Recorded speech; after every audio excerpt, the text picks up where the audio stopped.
এই পুজো গেছে কবে আর আমি ভিডিও দিচ্ছি এখন। তোমরা তো এতদিন বুঝেই গেছো আমি একটু লেট করে ভিডিও দিই, কারণ আমি তো কুঁড়ে আর ভিডিও এডিট করতে একটু টাইমও লাগে, সে তোমরা জানো।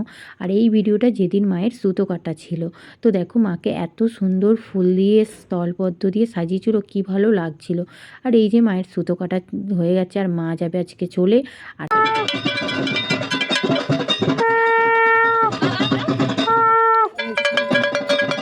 সেই দিন কিন্তু মাকে চিড়ে মুরগি দই দিয়ে ভোগ দেওয়া হয়েছিল। আর এই ভোগটা খেতে যে এত দারুণ লাগে, অ্যাকচুয়ালি আমি ফল খাই না খাই, এই ভোগটা খেতে কিন্তু আমার খুব ভালো লাগে, আশা করি তোমাদেরও খুব ভালো লাগে।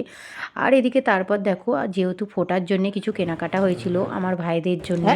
আর এদিকে দেখো দুটো হাফ গেঞ্জি কিনেছিলাম, যেহেতু আমার ভাইয়েরা ফুল গেঞ্জি অতটা পরে না, হাফ গেঞ্জি পরতে বেশি ভালোবাসে, তাই এই দুটো ভাইয়ের গেঞ্জি ছিল। আর এই আমার দাদার একটা, আর একটা তোমাদের দাদা ভাইয়ের গেঞ্জি কিনেছে, পুরো সেম সেম। আমি তোমাদের দাদাভাইকে বলছিলাম একটু পরে দেখো ঠিকঠাক আছে কি না, আর গেঞ্জিগুলো কেমন হয়েছে অবশ্যই জানিও। এই গেঞ্জিগুলো তো আমার ভাইদের একদম ঠিকঠাকই হয়েছিল। চলো আজকের মতো